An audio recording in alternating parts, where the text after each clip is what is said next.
ಸ್ವಾಮಿಯವರು ವಿರೋಧಿಸಿದ್ದಾರೆ ಈ ನಿಲುವನ್ನು ರಕ್ತಪಾತ ಆಗುತ್ತೆ ಈ ರೀತಿ ಮಾಡಿದ್ರೆ ಅನ್ನುವಂಥದ್ದು.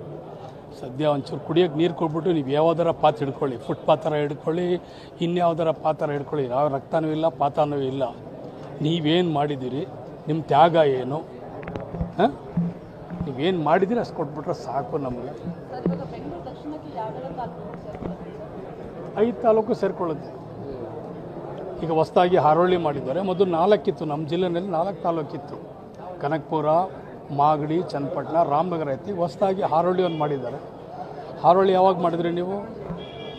2018ರಲ್ಲಿ ಮಾಡಿದ್ರಿ, ಚೀಫ್ ಮಿನಿಸ್ಟರ್ ಆದಾಗ ಮಾಡಿದ್ರಿ ಅಲ್ವಾ? ಹಾರೋಳಿ ಹೊಸ ತಾಲೂಕು ಏನು ಮಾಡಿದ್ದೀರಿ? ಇವತ್ತು ಕೂಡ ಒಂದೇ ಒಂದು ಕಟ್ಟಡ ಇಲ್ಲ.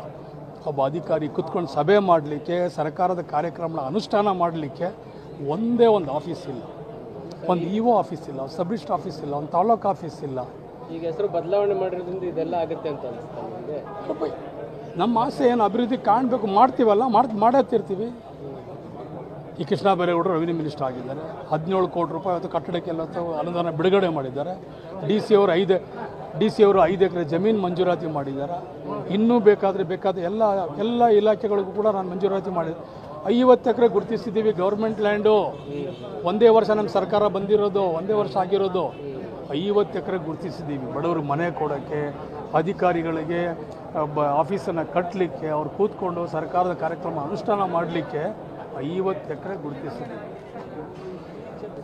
ನಾವೆಲ್ಲ ರೀತಿಯಲ್ಲೂ ಕೂಡ ಯಾಕಂದ್ರೆ ನಾವು ಜಿಲ್ಲೆ ಮಕ್ಕಳು. ಶಿವಕುಮಾರ್ ಅವರು, ಡಿ.ಕೆ. ಸುರೇಶ್ ಅವರು, ನಾವೆಲ್ಲರೂ ಕೂಡ ಈ ಜಿಲ್ಲೆ ಮಕ್ಕಳು.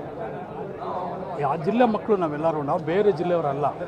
ನೀವೇನೋ ಪಾಪ ಬೇರೆ ಜಿಲ್ಲೆಯವರು, ನಿಮಗೇನು ಕಷ್ಟ ಸುಖ ಗೊತ್ತಿಲ್ಲ. ನಮ್ಮ ಜನದ ನಾಡಿ ಮಿಡ್ತಾನೆ ನೀವು ಅರ್ಥ ಮಾಡ್ಕೊಳ್ಳಿಲ್ಲ. ಓಟ್ಗೋಸ್ಕರ ಬಂದ್ರಿ, ಓಟ್ ಹಾಕ್ಕೊಂಡ್ರಿ, ಅಧಿಕಾರ ತಗೊಂಡ್ರಿ, ಹೋದ್ರಿ. ಜನದ ಗತಿ ಅದು. ಒಂದು ರಸ್ತೆ ಇಲ್ಲ, ಒಂದು ಚರಂಡಿ ಇಲ್ಲ, ಒಂದು ಸ್ಯಾನಿಟ್ರಿ ಇಲ್ಲ, ಒಂದು ಕುಡಿಯೋಕ್ಕೆ ನೀರು ವ್ಯವಸ್ಥೆ ಇಲ್ಲ, ಒಬ್ಬನಿಗೊಂದು ಮನೆ ಕಟ್ಕೊಳ್ಳೋಕೆ ಒಂದು ಗೂಡು ಮಾಡಿಕೊಳ್ಳಿಲ್ಲ. ಏನು ಮಾಡೋದು ಜನ, ಏನು ಮಾಡೋದು ಹೇಳಿ? ಈಗ ಈ ಚನ್ನಪಟ್ಟಣ ಬೈ ಎಲೆಕ್ಷನ್ಗೋಸ್ಕರ ಮಾಡಿದ್ದಾರೆ ಇದು ಅಂತ ಟೀಕೆಗಳು ವ್ಯಕ್ತವಾಗ್ತದೆ. ಎಲೆಕ್ಷನ್ಗೂ ನಮಗೂ ಸಂಬಂಧ ಏನು ಸರ್? ಎಲೆಕ್ಷನ್ ಬರ್ತವೆ, ಎಲೆಕ್ಷನ್ ಹೋಗ್ತವೆ. ಎಷ್ಟು ಎಲೆಕ್ಷನ್ ಮಾಡಿಲ್ಲ ಅಂತ ಓಟ್ ಗಿಟ್ಟಿಸ್ಕೊಳ್ಳೋ ಕೆಲಸ ಅಂತ. ಅಯ್ಯೋ ದೇವ್ರೆ, ಏನು ಚನ್ನಪಟ್ಟಣದಿಂದನೇ ನಾವು ರಾಜ್ಯ ಕಟ್ತಾ ಇದ್ದೀವ? ಚನ್ನಪಟ್ಟಣದಿಂದನೇ ರಾಜ್ಯ ಕಟ್ತಾ ಇದ್ದೀವಿ ಇಲ್ವಲ್ಲ? ಈಗ ಮಾಡ್ತೀವಿ ನೋಡಿ. ಚನ್ನಪಟ್ಟಣ ಏನಾಗ್ತದೆ ನಿಮ್ಮ ಮುಂದೆ ಗೊತ್ತಾಗ್ತದೆ ನಿಮಗೆ.